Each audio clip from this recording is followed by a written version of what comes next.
What's going on, Aces? Welcome back to the channel. I hope that you guys are enjoying your Thursday evening. So I'm loving Papa's house, right? Episode 5 is titled Disciplinarian, and this is where we see more of the personality from the kids. And the third Damon, right, the youngest one, Damon Jr.'s son, is nicknamed Trey because he's the third. And so he runs into his grandfather's house where everybody else is. His daddy's essentially running away from his mom, and he's running away from his mom who lives, they live next door because she told him to clean up his room. And Trey decides to just throw everything away. And I'm thinking my auntie would love him because if you left your toys, if you left your stuff around, she was that type of auntie that would come and just do a clean sweep. Okay. But at that age, of course, you want to teach them how to take care of their belongings and stuff. And so Trey runs over to Papa's house, and Junior, he's asking him like, well, what's going on? Why did you do that? And so Trey, he's like, well, Nina, she be tripping. That's his mom's name. And Damon's like, yeah, she do be tripping. And then Trey calls his dad Damon. And Poppa, Damon Sr., he's like, you let him call you by your first name and you let him get away with all this stuff. And Damon is like, well, I'm trying to be a friend to my child because I don't want him to grow up to resent me. Basically, like I did you, right? Damon Sr. was really strict. And of course, this is based off of their own real life because Damon Sr. got divorced from Damon Jr.'s mom, and they lived in separate houses. And so, as he was growing up, and Damon Sr. like, well, listen, you got to get tough, you got to turn into that persona because Damon Jr. went to private school, both on the show and off. And so he said, you got to be stern, you got to be firm with, with Trey.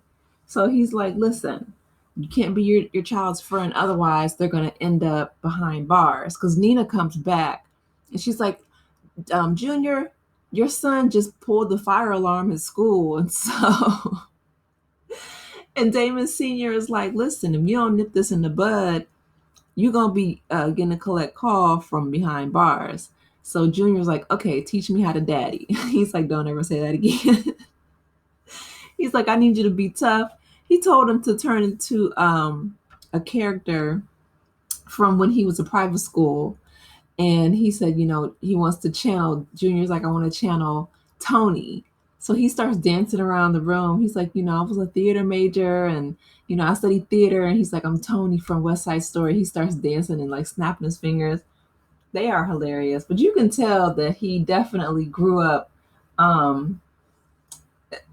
with privilege. I'll say that. But it's really cute, you know what I mean? Because Damon, of course, being successful so early on, he was raised, of course, in a big family with the Wayans, but they grew up in the projects in New York. I think Marcy, if I'm not mistaken. And but at the same time, they had access to the performing arts school. I know that's where Marlon went.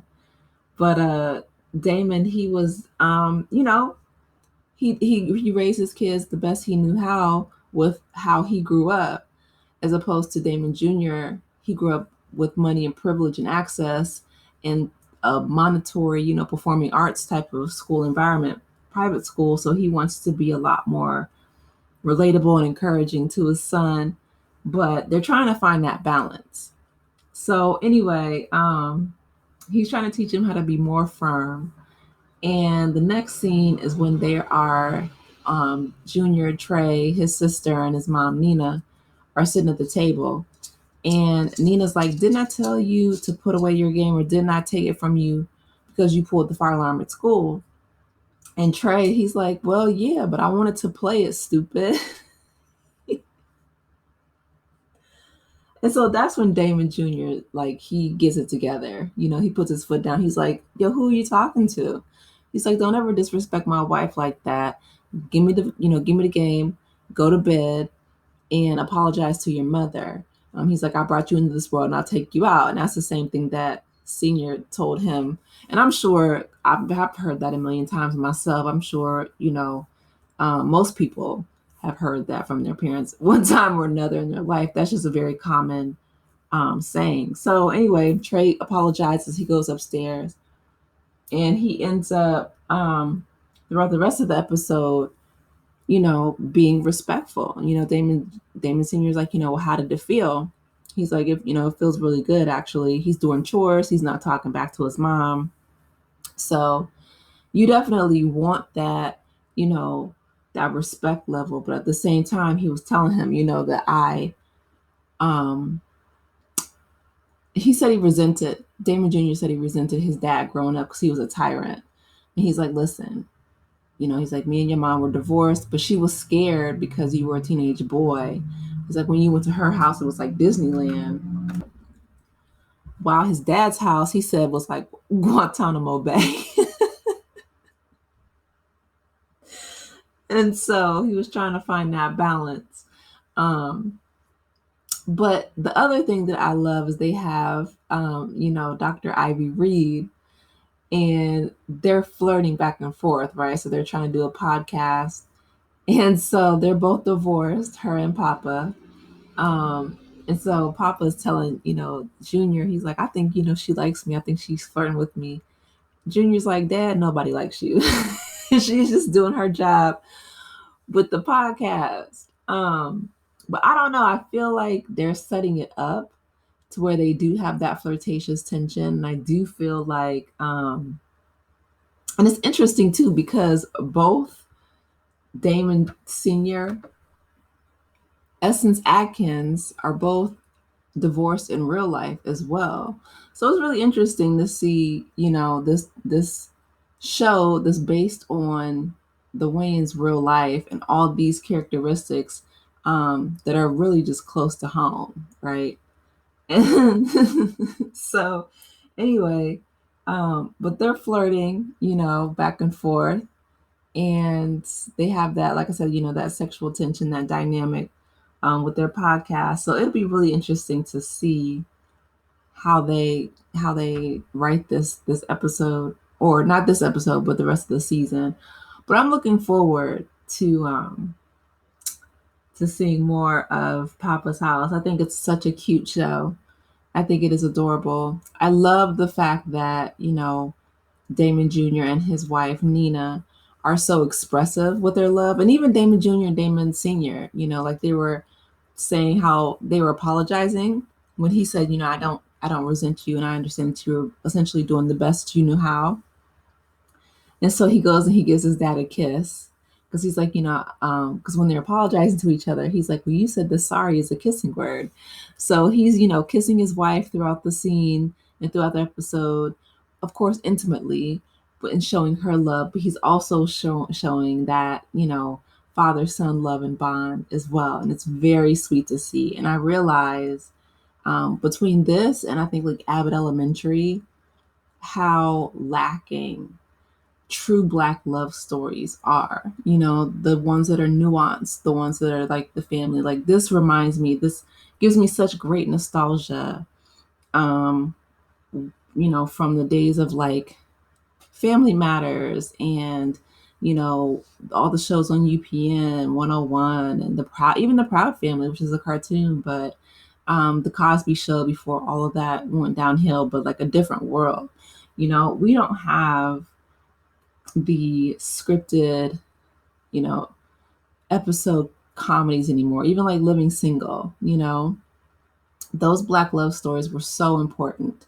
I feel like that's why so many people were really upset when Insecure left HBO and Issa, decided to leave the show, which, listen, she was going on and doing bigger and better things. She is a mogul. My girl has coffee shops all over California, I think Inglewood. She has her own production company. She has a wine line. She has just so many different avenues and things that she wanted to do outside of Insecure and HBO. And I think that it all started with YouTube, right? Same as Quinta Brunson, YouTube.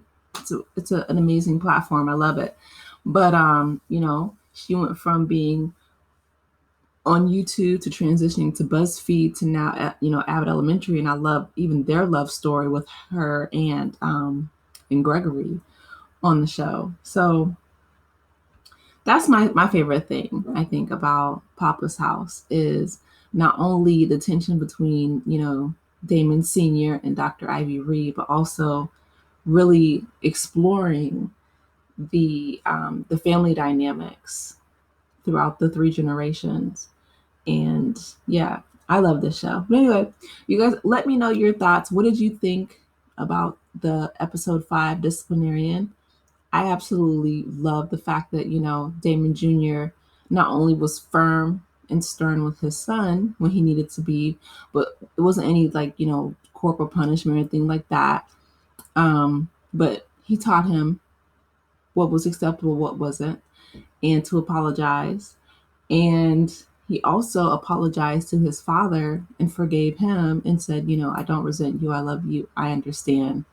And they were able to, kiss and make up and reestablish that paternal bond. So I love this show. But anyway, let me know your thoughts. Please be sure to like the video, subscribe to the channel, and I will talk with you in the next one. Take care, Aces. Bye.